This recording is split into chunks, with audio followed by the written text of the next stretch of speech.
have learned how to, separate a little bit. Okay, and then you talked about people who've been doing it for a long time, but currently, what attempts have you seen being made to stop human trafficking in the U.S. or in other countries? Sure.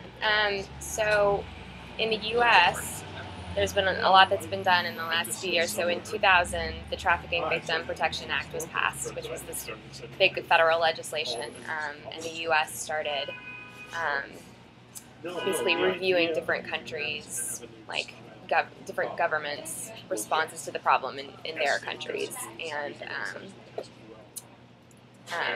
rating them on how much they're doing and how well it's going.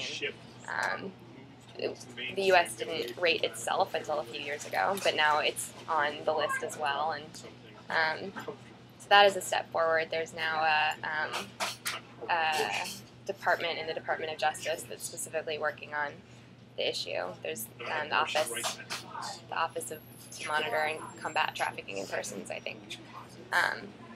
And then just in DA's offices and U.S. attorneys' offices, there are more and more units that are specifically working on it. And then just also a lot of nonprofits that are caring for victims and providing services. There have also been safe harbor laws passed in a number of states, including New York, that say that if you are arrested for prostitution and you're under 16, you can't be charged with it, which makes sense. Like, if you're under the age of consent, it seems intuitive that you should not be able to be charged with prostitution. Those have just been passed in the last few years. So there are a number of steps being made that are really positive. So out of all the steps that are currently happening, what's the major thing that you wish to see out of currently? That is a good question.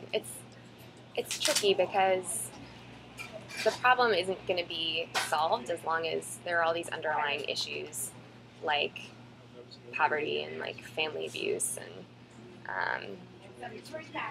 there are these things that you can prosecute everyone, but as long as there are these very easy victims and very easy money to be made because there's demand for it, it'll still be happening. So in some sense, any economic progress and responses to poverty are going to help the issue the most, probably. But I think also raising awareness, especially if men know that a large percentage of women working in prostitution are not there voluntarily, then they might be less eager to visit a prostitute, or at least be a little more critical about this girl looks young, rather than not thinking about it. So awareness can be very useful, and I think that in the last few years it has gained a lot more awareness. There's a lot more that needs to be done with that, and then I also think that the laws can continue to improve. In a lot of countries, the problem is that the legal systems are just very corrupt and weak.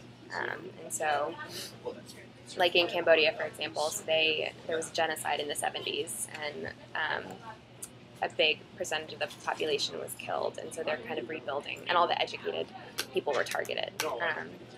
So they're rebuilding a lot, and a lot of the police are corrupt. There aren't very many lawyers, and obviously it's really hard to deal with the problem when you have a system that's really broken.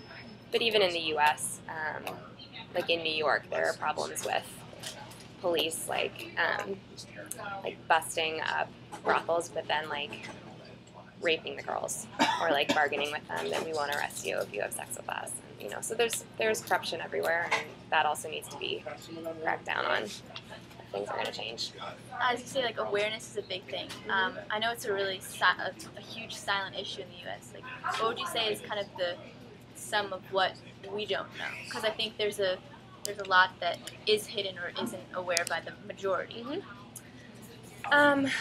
I think that it is happening everywhere, not just in big cities, but in town like Ohio and Georgia. Both have really high rates.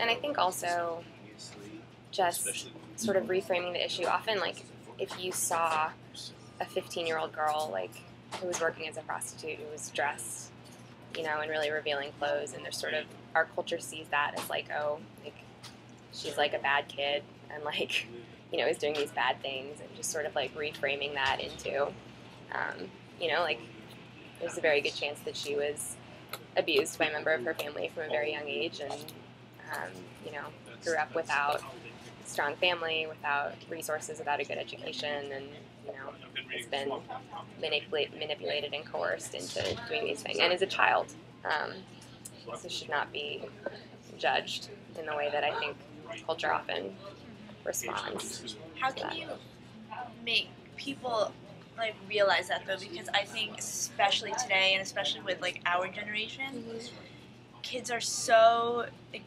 pinpointed on the fact that, oh, she looks like that certain way, she dresses that certain way, she must, as you said, she's a bad kid. How do you think you can get the message out there that that's not necessarily the fact, and you don't know what her background life is like? Because I know in school they constantly try to bring that message to some of us, but no one seems to have it click with them. Yeah. Because we all still have that mentality